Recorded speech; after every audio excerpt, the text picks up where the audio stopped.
The smell came first long before the whispers and the prayers and the heavy black drapes drawn tight across the palace windows long before the priests began to murmur that something was wrong with the king's body, long before the court physicians began to hide their fear behind long sleeves and longer silences. There was a smell, not of illness, but of rot, of something dying from the inside out of Gov. Something once holy, now cursed.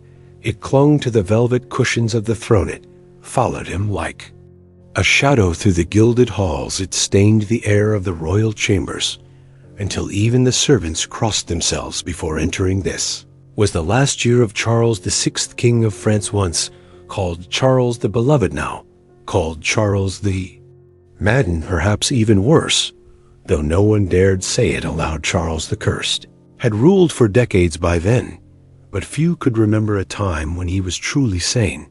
They remembered a boy crowned too, young Cog, crowned too heavy for his temples, a father who died of a wasting disease, and a court where daggers were sharper than words, and the words themselves could kill. Charles was just 25 when the rot began, not in his body, but in his mind.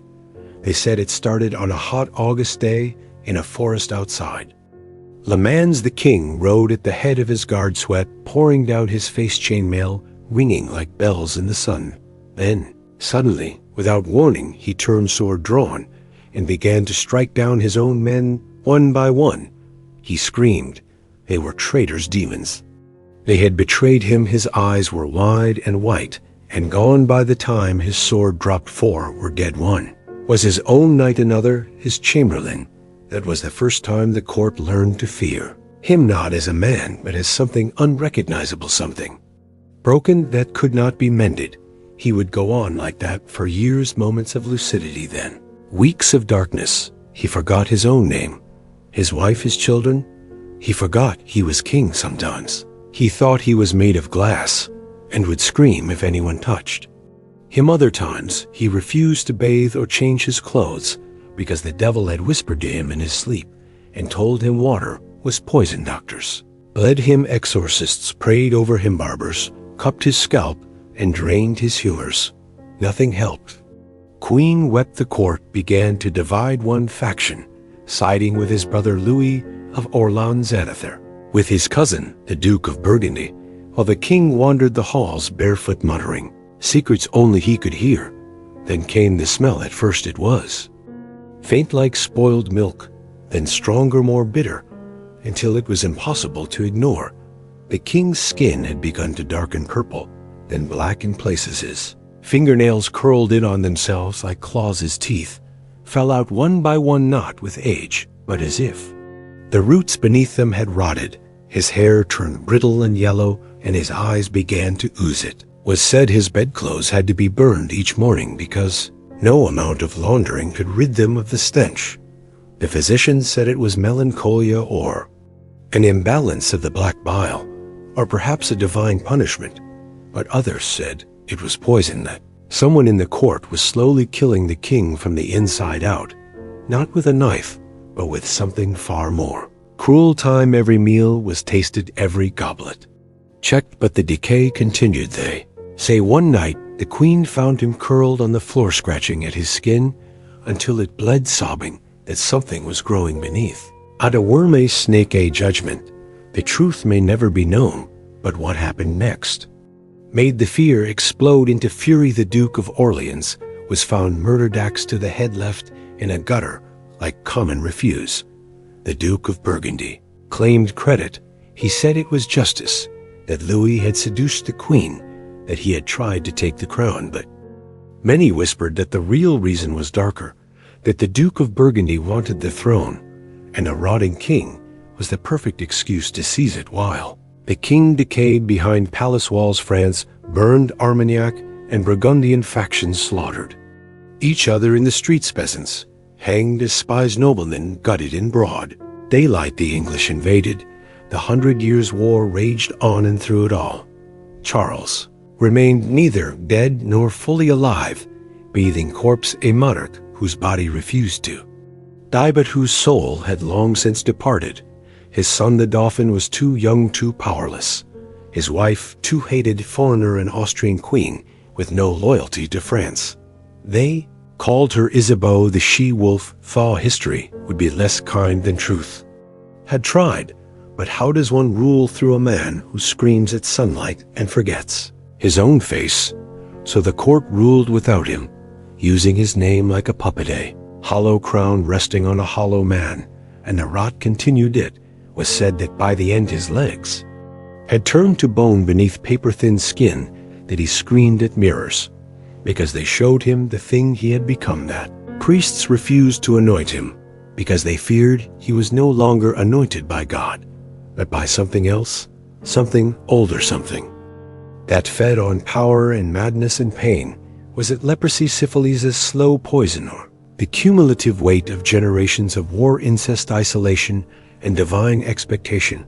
We may never know, but we know how it ended quietly. One winter morning in 1422, the bells rang over Paris, not for victory, not for birth, but for the end of a reign. They buried him in St.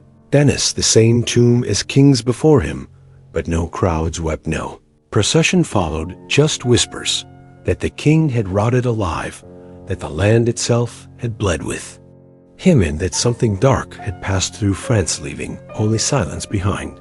They said the walls of St. Denis turned cold that day, colder than any winter Paris had known, as if the cathedral itself recoiled at what had been laid inside it. Charles, the sixth king of France, father of madness, bearer of a crown that had long since cut deeper than any sword, and yet in death he was strangely peaceful, as if the thing that had clung to him, the darkness that had nested in his skull, had finally let go. But France was not at peace, not even close. The war raged on, and with Charles gone, the question of succession tore the kingdom open like a festering wound. For years Charles had drifted between lucidity and oblivion, but in one final moment of clarity, or perhaps coercion, he had signed away his legacy, the Treaty of Troyes, an act that would stain France for generations. The treaty disinherited his own son, Dauphin Charles, declaring instead that the crown would pass to the King of England. Henry V had married Charles's daughter and was now styled as heir to France.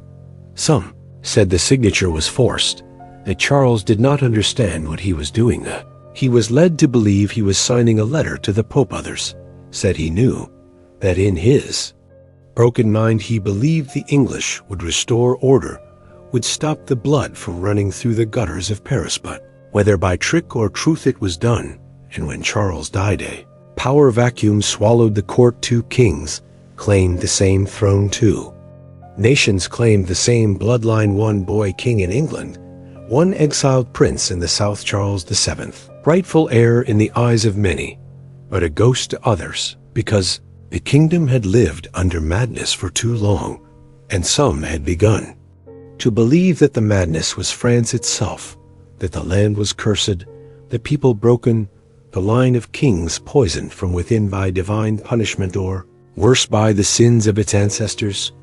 Was not just the story of a man who rotted, but of a monarchy, a dynasty corroding at the root, and the stench was not only from the king's corpse, but from the lies that had held the crown in place for centuries.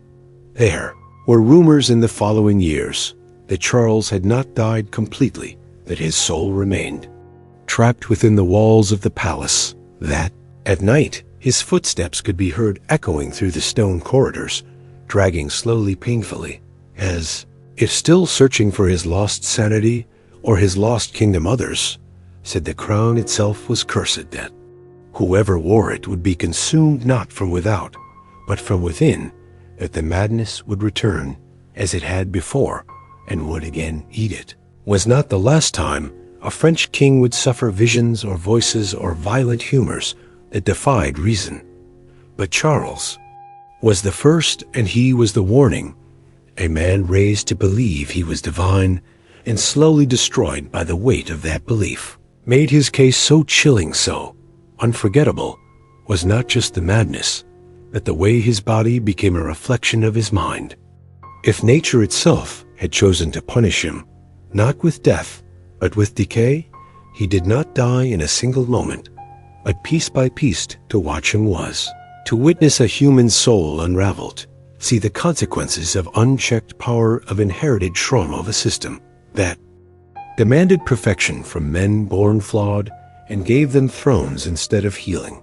He was a king, but he was also a man, husband, father, a son, and a prisoner, and in the final years of his life was something even more real warning to the world. That power, without purpose and privilege, without mercy, will eventually turn inward, consume its host.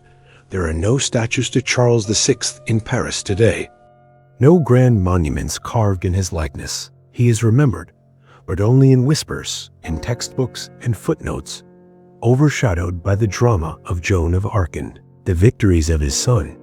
But if you listen closely, in the old halls of the Hotel St. Paul, he once ruled and raved, where the velvet curtains once caught the sun. The servants held their breath as they passed his chamber. You might still feel it.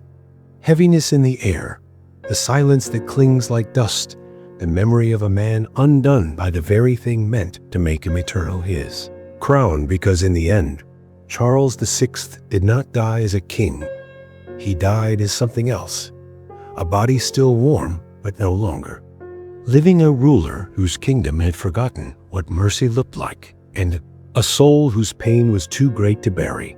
And as you leave this story behind, as the candlelight of history flickers and fades, remember, this madness is not always loud. Sometimes it rots quietly, behind velvet doors, within golden crowns, inside men who were never meant to carry the weight they were born into.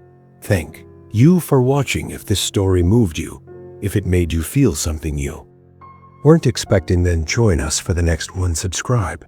Step deeper into the shadows of forgotten history, where truth is darker than legend, and the past never truly dies.